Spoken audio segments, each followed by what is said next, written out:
uh, as the size of the sample increases. So in each sample, if we have, let's say 50 people, instead of 10 or 20 or 30, as the size of the sample increases, the amount of standard error decreases. So that's inversely proportional.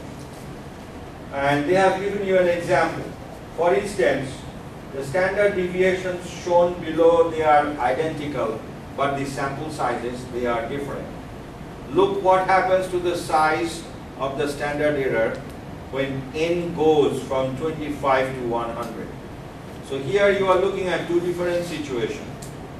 Your standard error is 16, is the same standard error, but your n is different. In the first case, n is 25, in the other one, n is 100. And look at the standard error, the difference between those two. So that tells you that as the size goes up, the standard error goes down.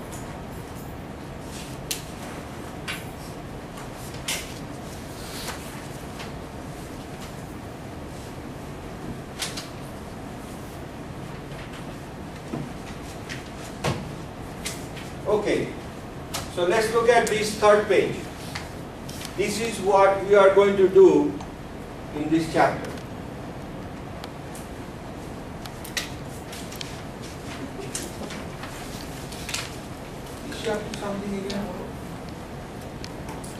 So we are going to deal with probabilities again, proportions and percentages of sample mean.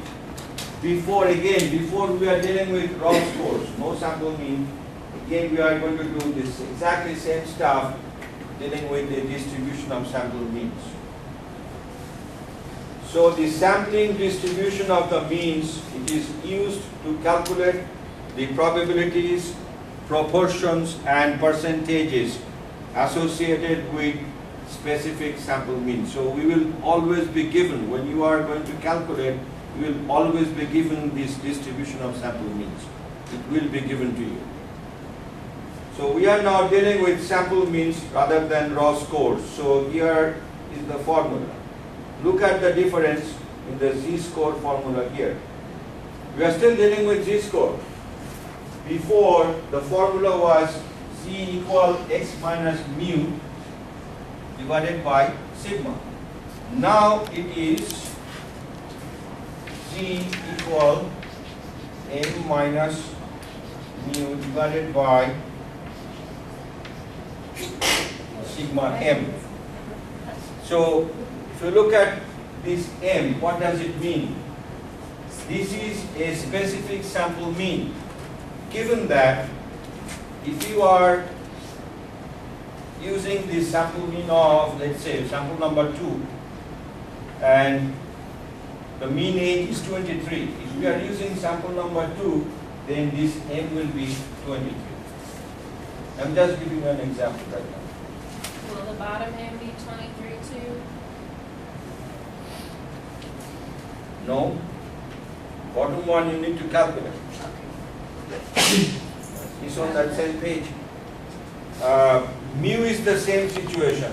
You are still dealing with population mean. And sigma m, that is the standard deviation of the sampling distribution of means. In other words, sigma m, that is the sampling error we need to calculate. So before we can get to z-score, this will be given, we need to calculate this. Remember before we were calculating this one? So,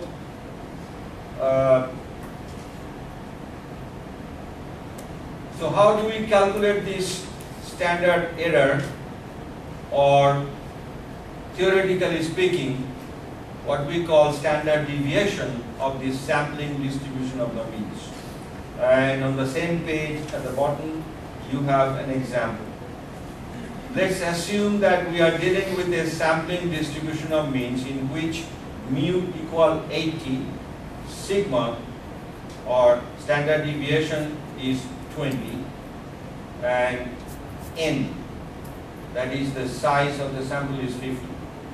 Given all these things, the standard error will be sigma m equal your sigma divided by square root of all.